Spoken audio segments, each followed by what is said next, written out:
आधुनिक भारत के तीर्थ हैं ये स्मारक, आधुनिक भारत के तीर्थ हैं। और तीर्थ के रूप में हमें वर्तमान पीढ़ी को बताना भी चाहिए कि इन्हीं के शौर्य से, इन्हीं के पराक्रम से, इन्हीं के बलिदान से आज हम आजादी का एहसास कर पा रहे हैं।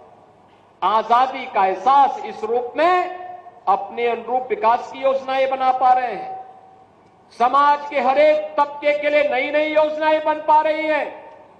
कोई सोचता था आज से 10 साल पहले कि हरदोई में भी हरदोई का मेडिकल कॉलेज होगा, लेकिन आज हरदोई में मेडिकल कॉलेज बन करके चालू हो गया है। अब नर्सिंग कॉलेज भी वहां बनने जा रहा है। कोई सोचता था हरदोई के अंदर, हरदोई से पश्चिम में मेरठ और दिल्ली को जोड़ने के लिए और इधर प्रयागराज से जोड़ने के लिए एक ग्रीनफील्ड एक्सप्रेसवे मिलेगा, लेकिन गंगा एक्सप्रेसवे सर्वाधिक दूरी आपके हरदोई जनपद में तय कर रही है, 99 किलोमीटर की दूरी।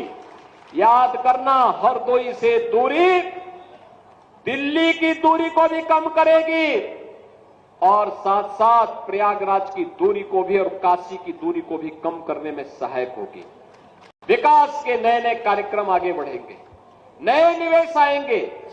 पीएम मित्रा टेक्सटाइल पार्क यहीं बनने जा रहा है, इसी जनपद की सीमा पर बनने जा रहा है।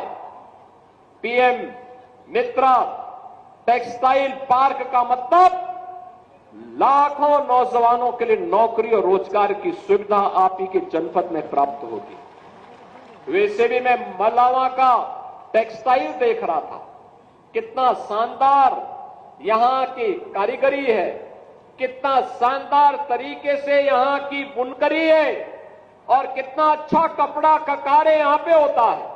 लेकिन जब टेक्सटाइल पार्क बनेगा तो इनके हुनर को भी काम मिलेगा और साथ साथ यहां के नौजवानों को, जो लोग अब तक कार्य के लिए पंजाब जाते हैं, सूरत जाते हैं, उन्हें वहां नहीं जाना पड़ेगा, बल्कि अन्य देश भर के लोगों को रोजगार के लिए आपकी हरदोई में आना पड़ेगा। बहनों और भाइयों, मैं यहां पे भी था और यहां पर मैं देख रहा था विकास के लिए। आंसू जी कह रहे थे, अशोक रावत जी भी कह रहे थे कि यहां की कनेक्टिविटी ठीक हो जाए तो और पर्यटन बढ़ेगा और पक्षी विहार के लिए भी। बहनों और भाइयों, महाराजा नरपत सिंह की इस पावन धरा पर जो तालाब है, पक्षी विहार के रूप में सरकार इसको विकसित करेगी, इसको बेहतर कनेक्टिविटी के साथ जोड़ेगी, बेहतर कनेक्टिविटी होगी। याद करिए, ये डबल इंजन की सरकार है। डबल इंजन की सरकार विरासत का भी सम्मान करती है और विकास को भी आगे बढ़ाती है। यहां के अन्नदाता किसानों ने, यहां के हस्तशिल्पी और कारीगरों ने बहुत अच्छे अच्छे उत्पाद तैयार किए हैं। अगर वे सभी यहां डिस्प्ले हो जाएं, लोगों को मिलने प्रारंभ हो जाए, तो रोजगार का भी सृजन होगा, नए गाइड भी मिलेंगे और साथ साथ यहां के विकास को आगे बढ़ाने में भी मदद मिलेगी। और बहनों और भाइयों, उसी विकास की कड़ी को विरासत के साथ जोड़ने के लिए आज हम सब यहां पर आए हैं, इस क्षेत्र में आए हैं, यहां के विकास के साथ जोड़ने के लिए आए हैं और स्वाभाविक रूप से विरासत के साथ जुड़ने आए हैं। तो आज यहां पे 650 करोड़ रुपए की परियोजनाओं की सौगात भी हरदोई जनपद को दे रहे हैं। ये विकास के विभिन्न प्रकार की योजनाएं हैं, ये कनेक्टिविटी की भी है, शिक्षा की भी है, स्वास्थ्य की भी है, पेयजल की भी है, आम जन से जुड़े हुए जीवन के प्रत्येक क्षेत्र में व्यापक परिवर्तन का आधार बनाने वाली योजनाएं हैं। और इसीलिए बहनों और भाइयों, हम लोग आए हैं आपसे कहने के लिए, आज बदलते हुए भारत को हम सब ने देखा है।